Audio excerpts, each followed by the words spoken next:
Iniciamos la campaña aquí donde comienza nuestra patria, en Ciudad Juárez.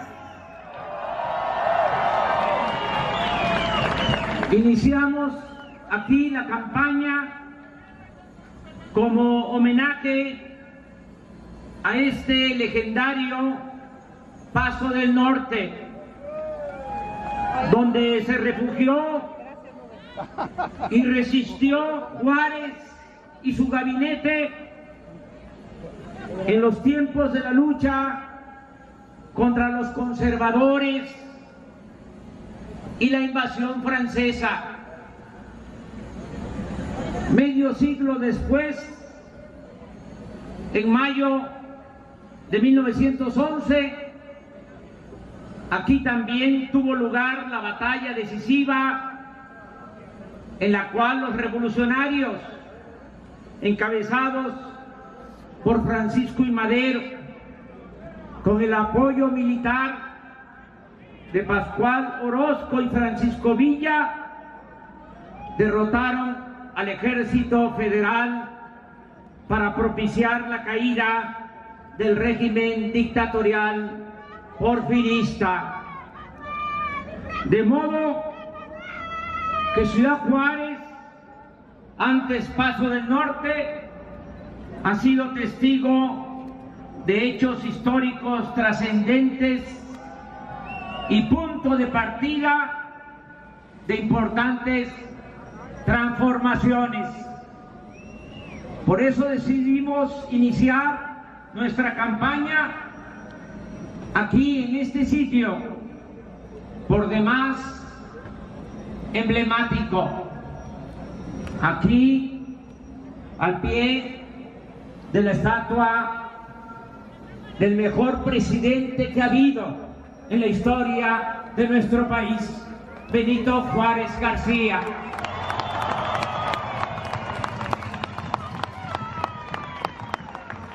Ciudad Juárez representa el pasado glorioso, también el presente de los grandes y graves problemas nacionales, y también aquí en Ciudad Juárez, como en todo México, se está expresando, manifestando la posibilidad de lograr juntos un mejor porvenir para nuestro pueblo y para nuestra nación. La situación actual en Ciudad Juárez es muy parecida a lo que sucede en el resto del país. Antes había más diferencias entre el norte y el sur de México. Hasta hace poco, el crecimiento económico en la frontera era superior a la media nacional, y por lo mismo había mayores oportunidades de empleos en toda esta región fronteriza. A partir de la recesión económica producida en 2008 en los Estados Unidos, Ciudad Juárez pasó a ser uno de los centros urbanos con mayor desempleo en el país. Aparejada a esa crisis económica, ha venido como rémora la crisis de bienestar social, que se sumó a la inseguridad y la violencia que ya venían de tiempo atrás. Aquí empezó el horror de los feminicidios, que desgraciadamente sigue ocurriendo en todo el país y con mayor incidencia en las colonias populares de las grandes ciudades de nuestra república. Hoy, las multiplicadas amenazas a la integridad y a la vida acechan en forma particularmente devastadora a las mujeres y a los jóvenes. No fue casual que el Papa Francisco decidiera venir a Ciudad Juárez hace más de 2 años para alzar la voz y sostener que uno de los principales flagelos a los que se ven expuestos los jóvenes es la negación de su derecho al estudio y al trabajo sostenible y redituable, y la imposibilidad de realizarse y proyectarse. Esto genera condiciones de pobreza y marginación, y esta pobreza y esta marginación son el mayor caldo de cultivo para que caigan en el círculo del narcotráfico y de la violencia. Ha sido tan pronunciada la decadencia del país en los últimos tiempos que solo la fortaleza cultural de nuestro pueblo permite explicar por qué tanto aguante, por qué tanta resistencia. Hemos padecido no solo crisis económica y colapso del bienestar social, sino corrupción política, inseguridad y violencia. Según nuestro diagnóstico, el problema se originó a partir de la aplicación del llamado modelo neoliberal, que no ha dado resultados ni siquiera en términos cuantitativos. Baste señalar que en 30 años, descontando el aumento de la población, el crecimiento real de la economía ha sido de 0. En 30 años no ha crecido la economía en nuestro país. Pero quizá lo más perjudicial es que dicha política económica ha desatado la corrupción más colosal y dañina que se haya registrado en la historia de nuestro país. Desde el gobierno de Carlos Salinas se optó de manera absurda por abandonar el campo y acabar con la industria nacional. El Estado dejó de promover el desarrollo. Los defensores del actual modelo económico hablan de modernidad, pero no dicen que esa modernidad es sinónimo de economía de élite y que se excluye a las mayorías, y solo es provechoso ese modelo para una pequeña minoría. Suelen poner como ejemplo de sus supuestos logros los beneficios del Tratado de Libre Comercio, que sin ser del todo inexistentes, porque no podemos negar que en algunas ramas de la economía han habido beneficios con el Tratado de Libre Comercio, pero con un costo altísimo y, en términos generales, con muy pocos resultados. Pueden argumentar lo que quieran, pero no se puede hablar del éxito del modelo exportador cuando la economía ha permanecido estancada durante 3 décadas. El fomento de una economía para las élites no significa ni desarrollo ni creación de empleos, y eso es lo que ha quedado de manifiesto en nuestro país.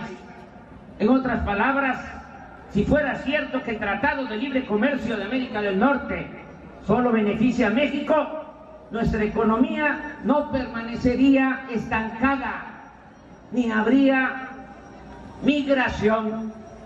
Un dato importante: en 1970, cuando las exportaciones de México solo representaban 8% del Producto Interno Bruto, el crecimiento de la economía era del 6.5%, mientras que ahora, cuando las exportaciones significan el 36% del Producto Interno Bruto, la economía solo crece en 2.4%. 3%. No somos, por tanto, un país que esté progresando gracias a la apertura externa, pues aunque exportamos mucho en valor, también importamos la mayor parte de lo que consumimos. Nuestras exportaciones no generan desarrollo tecnológico propio y en estas décadas hemos experimentado un severo retroceso en materia de soberanía nacional. Estamos hablando, hacemos referencia a lo que supuestamente ha funcionado mejor, pero a pesar de ello, la situación económica de la gente en Ciudad Juárez y en todo México es peor que la existente hace 30 años. Por ejemplo, un trabajador de la industria automotriz en Ciudad Juárez gana $2.47 por hora, mientras en Estados Unidos un obrero con la misma especialidad recibe $29 por hora, es decir, 10 veces más. Pero lo más injusto e indignante ha sido la pérdida del poder adquisitivo del salario mínimo. El más reciente reporte del Centro de Análisis Multidisciplinario de la Facultad de Economía de la UNAM afirma que hace 30 años un salario mínimo alcanzaba para comprar 51 kilos de tortilla y ahora solo alcanza para adquirir 6 kilos de tortilla. De acuerdo con los estudios de este centro académico, la pérdida del poder adquisitivo del salario en este periodo neoliberal llega al 80%. De ese tamaño ha sido el empobrecimiento del pueblo durante el periodo neoliberal. Y en forma paralela a esta infame política económica, la corrupción campea con toda impunidad en la administración pública. Nunca antes se había padecido de tanta corrupción como ahora. Nunca en la historia de México. Desde la época de la colonia se había padecido de tanta corrupción. Podrán acusarme de exagerado o extremista, e incluso podrían argumentar que siempre ha sucedido lo mismo, pero la descomunal deshonestidad del periodo neoliberal de 1983 a la fecha supera por mucho lo antes visto y no tiene precedente. En la época posrevolucionaria de los años 30 a los 80 del siglo pasado, los gobernantes no se atrevieron a privatizar las tierras ejidales, los bosques, las playas, los ferrocarriles, las minas, la industria eléctrica, ni mucho menos a enajenar el petróleo. Sin embargo, ahora, en estos aciagos tiempos del neoliberalismo, los gobernantes se han dedicado, como en el porfiriato, a concesionar el territorio, a transferir empresas y bienes públicos, incluso funciones del Estado, a particulares, nacionales y extranjeros. En estos tiempos, el sistema en su conjunto ha operado para la corrupción. La corrupción se ha institucionalizado. No se trata como antes de actos delictivos individuales o de una red de complicidades para hacer negocios al amparo de los cargos públicos. Ahora, la corrupción se ha convertido en la principal función del poder político, y el encubrimiento, la impunidad y la complicidad son el principal aglutinante de los grupos que se han sucedido en el ejercicio del gobierno, sean del PRI o sean del PAN. Es lo que yo llamo la mafia del poder. Por eso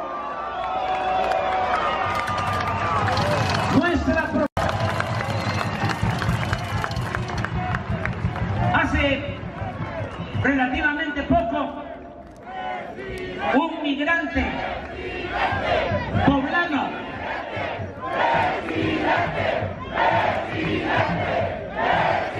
un hombre mayor en San Quintín, Baja California, se acercó y me dijo: licenciado, así como Juárez separó la iglesia del Estado, usted busque, procure, con el apoyo del pueblo, separar al poder económico del poder político.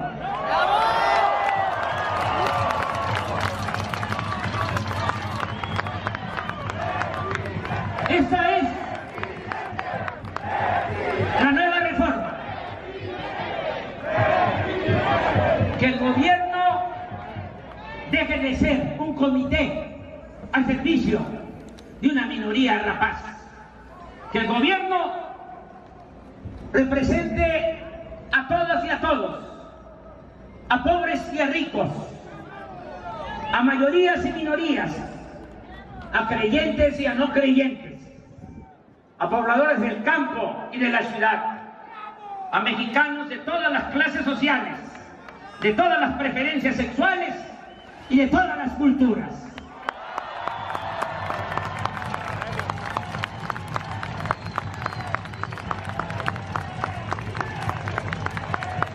El nuevo gobierno democrático dará el ejemplo en el combate a la corrupción.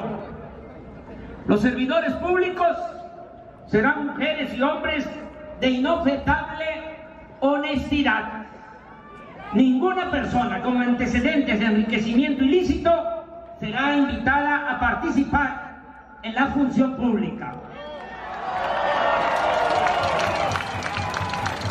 Llegar al gobierno no significará la obtención de un privilegio o la oportunidad de hacer negocios al amparo del poder. El gobierno dejará de ser una fábrica de nuevos ricos y cambiará por completo la imagen que el mundo tiene de nuestro país. Además, hay suficientes razones y datos contundentes para sostener que acabar con la corrupción nos permitirá ahorrar cuando menos el 10% del presupuesto público, es decir, más de 500,000 millones de pesos.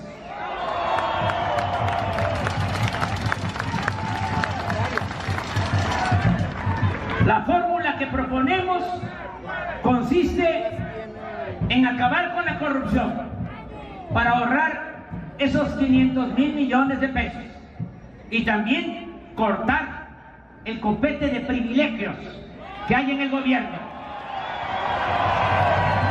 Se van a terminar los sueldos de 600,000 pesos mensuales para los altos funcionarios públicos. Vamos a bajar los sueldos de los de arriba porque vamos a aumentar los sueldos de los de abajo. Van a ganar más los maestros, las enfermeras, los médicos, los policías, los soldados, los marinos. Va a aumentar el salario de los trabajadores, va a aumentar el jornal de los campesinos.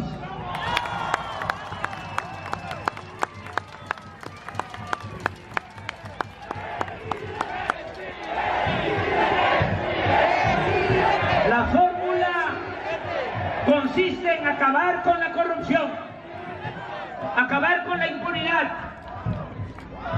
acabar con fueros y privilegios.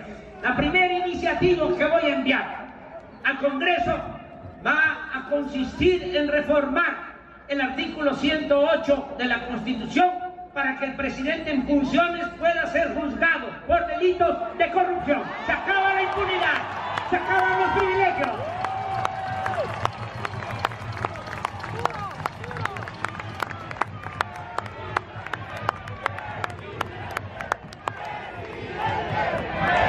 Desde el 1 de diciembre de este año dispondremos de mayor inversión pública, la cual será utilizada como capital semilla para fomentar la inversión privada y para destinar presupuestos significativos a la educación. Aquí abro un paréntesis para decirle a las maestras, a los maestros que vamos a cumplir el compromiso. Se va a cancelar la mal llamada reforma educativa.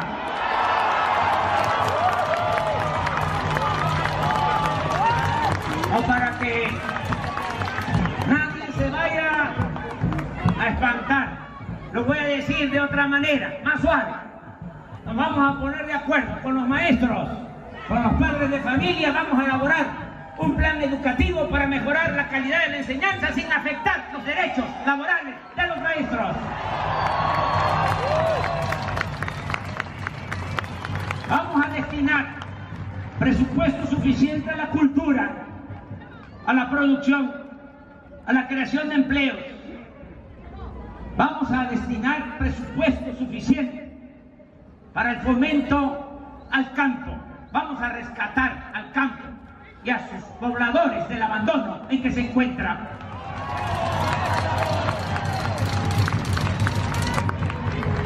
Va a haber financiamiento para programas de desarrollo regional de largo alcance, para la cobertura de necesidades básicas de la población.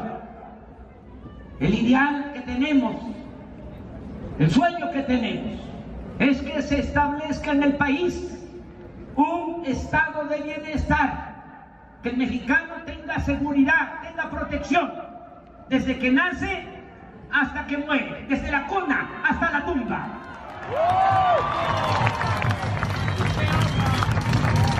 Vamos a apoyar actividades recreativas, vamos a apoyar el deporte por su importancia, no solo para el disfrute en lo personal, sino también como medicina preventiva.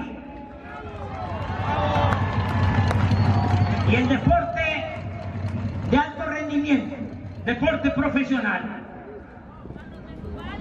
Vamos a atender de manera especial. Lo primero que se va a hacer es darle la mano a todos los damnificados de los sismos.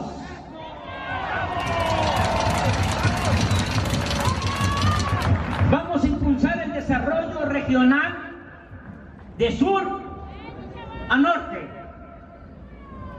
con la puesta en práctica de proyectos para retener a la población en sus pueblos. Muchos de ustedes vienen del sureste, del centro del país, de otros estados, porque allá no han habido oportunidades y han tenido que salir a buscarse la vida acá, a la frontera. Ahora vamos a iniciar nuestro desarrollo del sur al norte del país, de el Suchiate hasta el Bravo. Vamos a empezar sembrando en el sureste 1 millón de hectáreas de árboles frutales y maderables. Se van a crear 400,000 empleos en ejidos, en pequeñas propiedades. Vamos también a impulsar mucho el turismo en el Caribe y en la región Maya. Se va a construir un tren rápido, Cancún, Tulum, Calakmul, Palenque, para que se conozca la importancia cultural de nuestro país y de esta manera se impulsen las actividades relacionadas con el turismo. Vamos también a impulsar un proyecto en el istmo de Tehuantepec. Vamos a rehabilitar los puertos de Salina Cruz, que está en el Pacífico, y el puerto de Coatzacoalcos en el Golfo. Se van a rehabilitar los dos puertos, se va a construir en esa franja que es la más angosta de todo el territorio nacional, se va a construir un tren para carga de contenedores para unir a los países de Asia con la costa este de Estados Unidos. Y en toda esa franja se va a dar mucho trabajo para que los tabasqueños, chiapanecos, oaxaqueños no tengan que venirse a buscarse la vida acá, sino que tengan trabajo allá, en sus pueblos.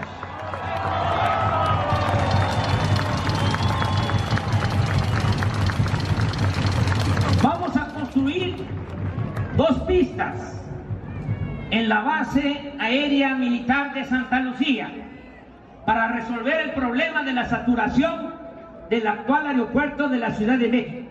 Dicho de otra forma y con más claridad, se suspenderá la construcción del nuevo aeropuerto en el lago de Texcoco.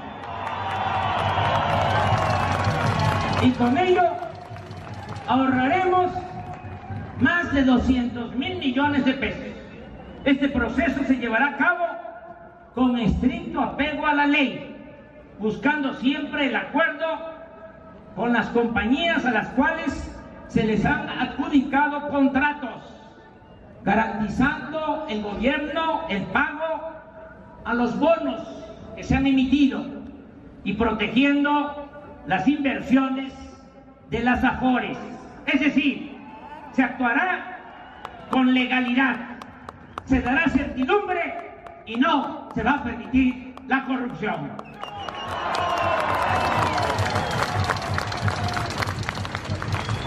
Nos estamos comprometiendo a que habrá cobertura de internet en todo el país y será gratuito el internet en caminos, en espacios públicos, en escuelas y en hospitales. Para que se tenga una idea, hoy solo el 25% del territorio nacional está comunicado con telefonía móvil.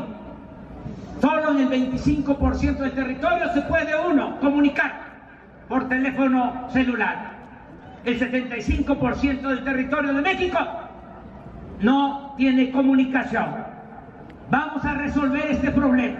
Todo el país va a estar comunicado. Entonces sí, México va a tener comunicación por teléfono y por internet.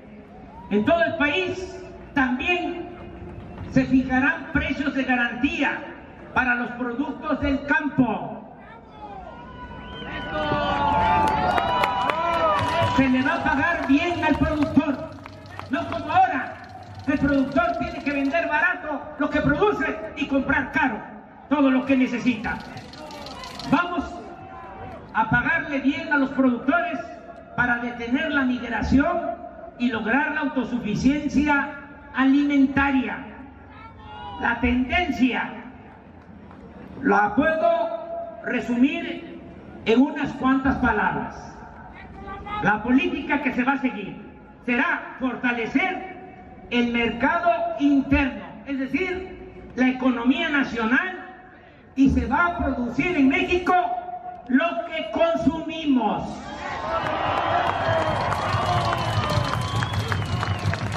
También se impulsará la industria de la construcción para que haya empleos. Se ejecutarán las obras públicas necesarias como caminos. Vamos a pavimentar de concreto los 300 caminos de Oaxaca para comunicar a cabeceras municipales.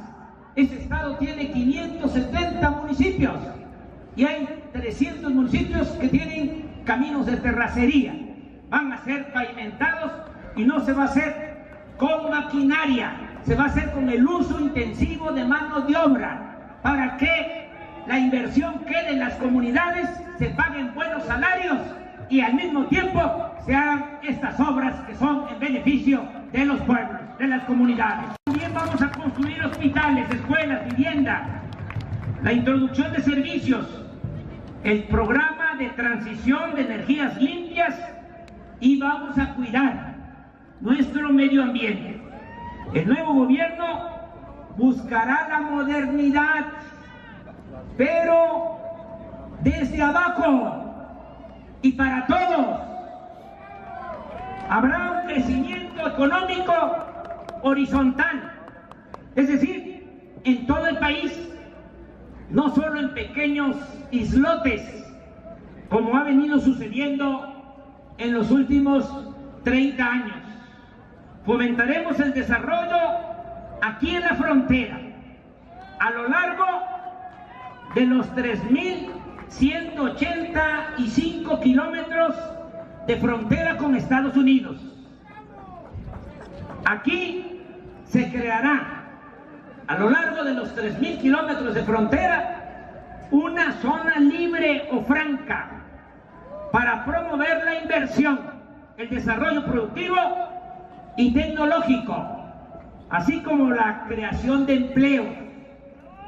Esta será, aquí en la frontera, será la última cortina para retener a los mexicanos y que no se vean en la necesidad de pasar al otro lado, que no se vean en la necesidad de ir a buscarse la vida al otro lado de la frontera.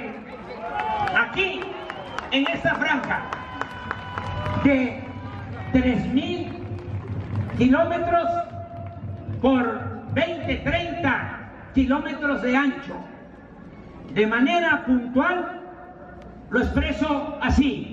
1. Se van a recorrer las aduanas hacia el sur, tierra adentro, de 20 a 30 kilómetros de la línea divisoria. Vamos a correr nuestras aduanas. 2. En la zona libre o franca, los más de 3.000 kilómetros de largo por 30 de ancho,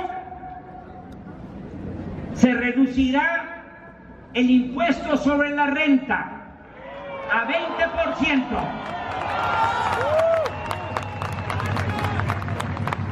3.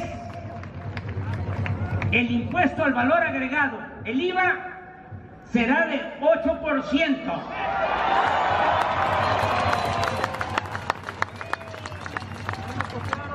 La mitad de lo que se cobra en la actualidad.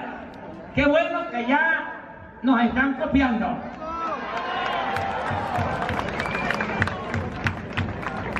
Especialmente en las ciudades fronterizas de México se aplicará la misma tasa impositiva que en el lado estadounidense, es decir, en California cobran 8.5% de IVA, en Arizona 8.2%, en Nuevo México 7.5%, aquí en la frontera con Texas 8.2%. 4. Se reducirán impuestos especiales a la producción y servicios para establecer tarifas y precios de gasolina y diésel y electricidad iguales a los de Estados Unidos.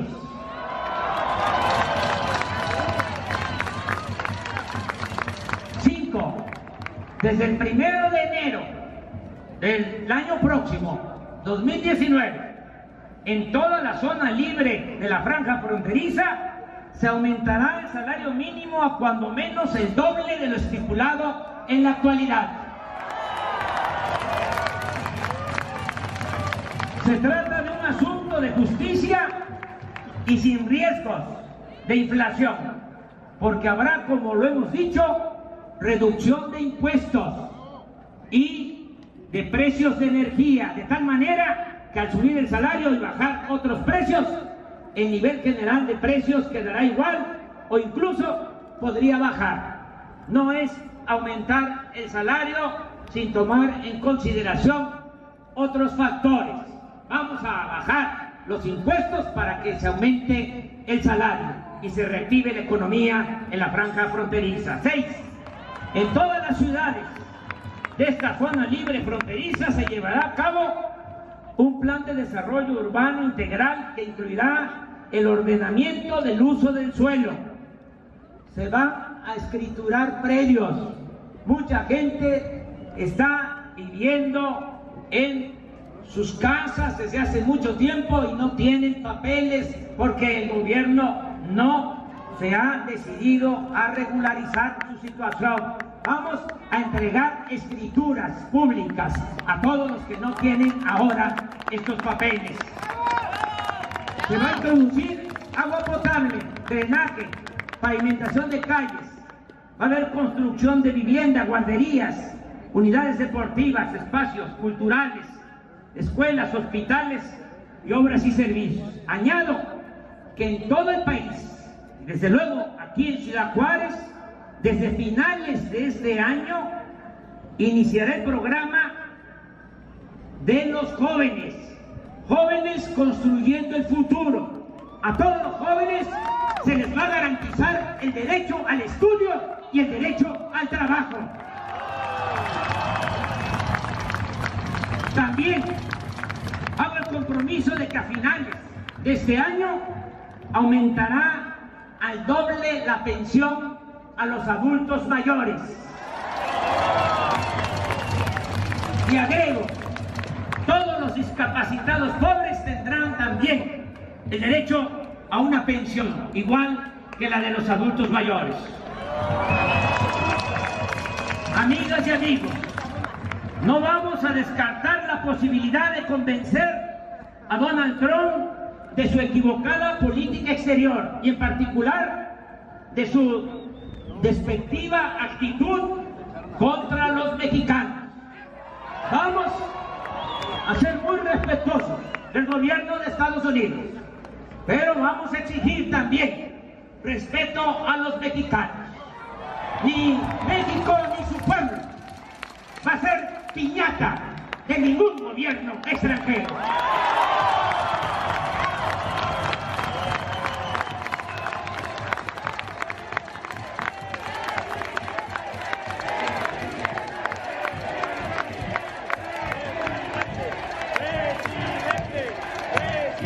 Estamos dispuestos, en aras de una buena relación de amistad, estamos dispuestos a poner sobre la mesa en su momento nuestro programa de desarrollo para impulsar el crecimiento, generar empleos y garantizar el bienestar, y así enfrentar de manera conjunta las causas que originan la migración, la inseguridad y la violencia.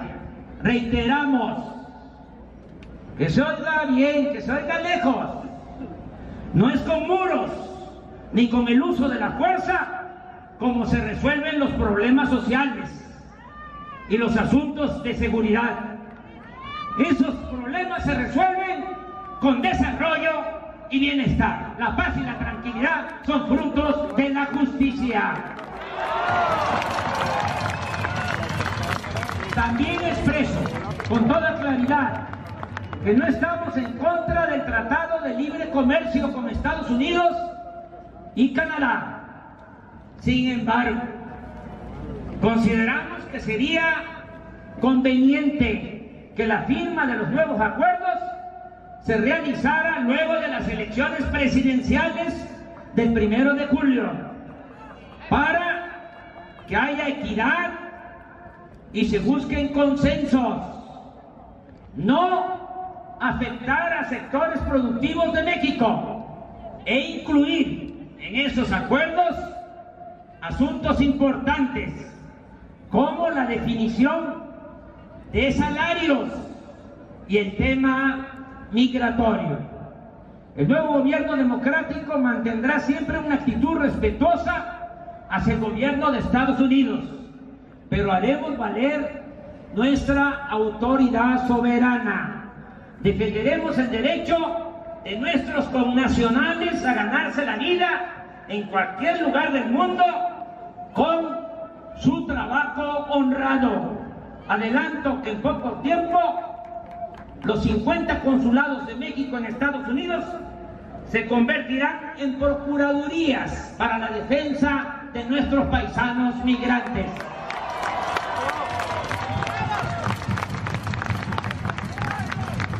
Insisto, buscaremos establecer con Estados Unidos una relación bilateral fincada en la cooperación para el desarrollo y el respeto mutuo. Protegeremos a los migrantes, pero al mismo tiempo aplicaremos una política en nuestro país generadora de empleos que garantice a los mexicanos trabajo, salarios justos y bienestar en sus lugares de origen, donde están sus familiares, sus costumbres y sus culturas. El sueño que me inspira y quiero hacer realidad es que México se convierta en una potencia y que sus habitantes solo salgan de sus pueblos por gusto y no por necesidad. Entonces, cuando llegue ese día, entonces pronto, muy pronto, ninguna amenaza, ningún muro, ninguna actitud prepotente de ningún gobierno extranjero podrá impedir que podamos trabajar y ser felices en nuestra querida patria. Amigas y amigos, estoy confiado, optimista. Sé que la crisis nacional está por terminar y que nada podrá opacar de manera perdurable el nombre de México, ni impedir que triunfe la causa de la justicia. Nuestra nación, que tanto ha sufrido, saldrá adelante, como ha pasado en otros tiempos de adversidad. La cultura y la cohesión social de nuestro pueblo nos ha permitido, no olvidemos, sobrevivir y sobreponernos a todas las calamidades. México, nuestro gran país, ha desafiado a lo largo de su historia hambrunas e inundaciones, guerras, invasiones y viles zarpazos a su territorio. Pero siempre México se ha levantado y ha superado los daños de epidemias y temblores. Ha enfrentado miserias públicas, malos gobernantes, saqueos monumentales. Pero la profecía de los antiguos poetas es real y es verdadera. Mientras existe el mundo, decían los antiguos poetas mexicanos, mientras existe el mundo nunca terminará, no acabará la fama y la gloria de nuestro México. Yocotán, Potonchán, Tolán, Cascán, Colimán, Aztlán, de nuestro México, Tenochtitlán. Amigas y amigos, en tiempos de tristezas y decepción, en estos tiempos de sufrimiento, en estos tiempos asiagos, hay también una gran esperanza, un ánimo que despierta el entusiasmo, que despierta el corazón. Puede ser un ideal, una utopía, algo inalcanzable, pero ya somos muchos, aquí ustedes que están aguantando el sol y millones de mexicanos más, quienes queremos la paz con justicia y dignidad, el desarrollo sustentable, el imperio de la legalidad, el bienestar, la vida buena. Hace mucho tiempo que no existía un entusiasmo como el que se está viviendo en la actualidad, ante la inminencia de un cambio de régimen, ante la cercanía de una transformación mayor. En muchas décadas no habíamos tenido al alcance de la mano como ahora la construcción o la reconstrucción de nuestra patria. Esa es la buena nueva. Estamos a punto de exclamar de manera colectiva, como no se había escuchado un grito en los últimos 100 años, con toda nuestra alegría, un